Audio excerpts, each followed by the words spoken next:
Good morning. How you guys doing? It's Brother Mike. I'm back with the thought of the day. First, I want to give honor to the Most High for waking me up today and waking you guys up to be in service. Today's topic I want to talk about is repairing the father-son relationship. I think that's something that's vital in our community right now. The lack of fathers and the relationship between the father and the son is leading into a lot of death and a lot of discord in our community. Um, my testimony is one that will let you know that it can be done through a lot of prayer, a lot of forgiveness, and a lot of trust and amends. Um, my dad is comfortable with me sharing my testimony. That's how cool we are today. But it wasn't always like that. You know what I mean? My father was absent from my life throughout elementary school, middle school, high school, and college. Him and my mom conceived me at 16 years old. So once my mom moved to New Jersey from upstate New York to Trenton, New Jersey, then it was a disconnect, and that absentee hurt a great deal because I didn't understand it. I remember listening to a lot of Tretch, Ghetto Bastard, and just building up that anger inside of me because I just didn't understand what was going on. Um, those feelings and hurt carried on into relationships because now I'm getting into relationships. For one, I lack trust because I'm guarded because I don't want to be hurt again. Two, I didn't know how to be in the man's role in the relationship and how to deal with a woman because I didn't have that father there. Another thing that the father brings, that he gives us our identity.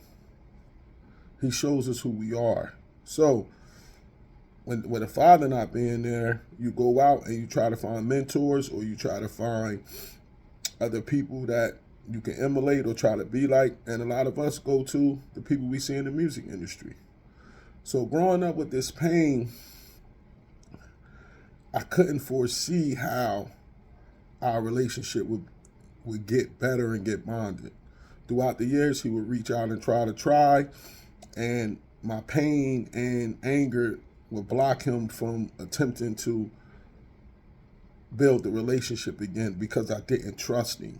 And I didn't care about, I just didn't want to be hurt by him again. I didn't have forgiveness or anything in my heart yet.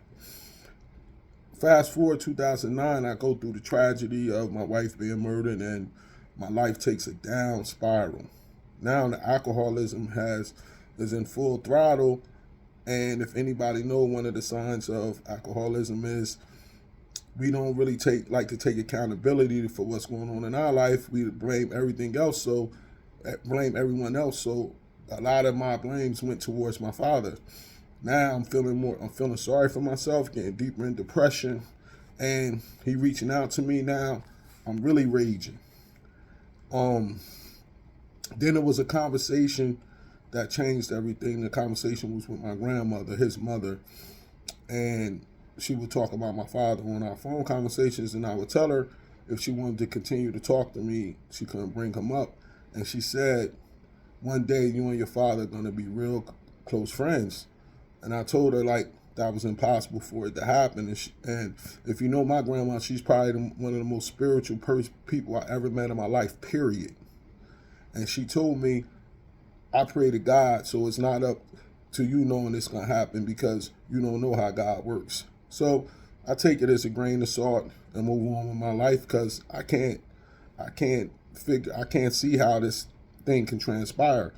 At this point, he called me a couple times and was like, what can I do to try to make this work? And honestly, I gave him a hard time. So fast forward 2019, tragedy. Like I told you, I was going through a tragedy. Now I got to testify at the trial because I found my wife murdered. Now I'm scared because the people that did it, their lawyers are trying to point the finger at me. So I know it's going to be a long couple of days of me being on the stand. So this when things started to change. It was only 2 people in the crowd that night, that day, to watch me during the toughest time of my life. And one of them was my father. And he had to sit in the stands of the court, and he had to listen to me say some things that were not too kind about me and his relationship. And he had to listen to a lot of the stuff that I went through. And he stood tall. He drove from Richmond, Virginia, came up here one day. Then they said that I wasn't going to testify to the next week. He went home and drove all the way back up here. That was one sign of change. The next sign was 2 weeks after that, I reached my bottom of alcoholism and I had to go to rehab. And my father was there to talk me through my time at rehab, to keep encouraging me that to keep going, it's going to be all right, to keep telling me that all of this is in God's plan. That started the rebuilding of our relationship. Next came me from my end. When I did my 12 steps, when I did step forward, the Fearless Moral Inventory, and I saw who I was.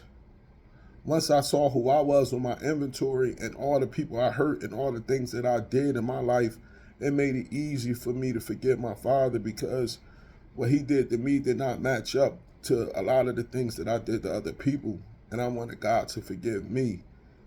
That inventory was so key for me because it humbled me to see who I really was so I could forgive. And then when I got to step 9,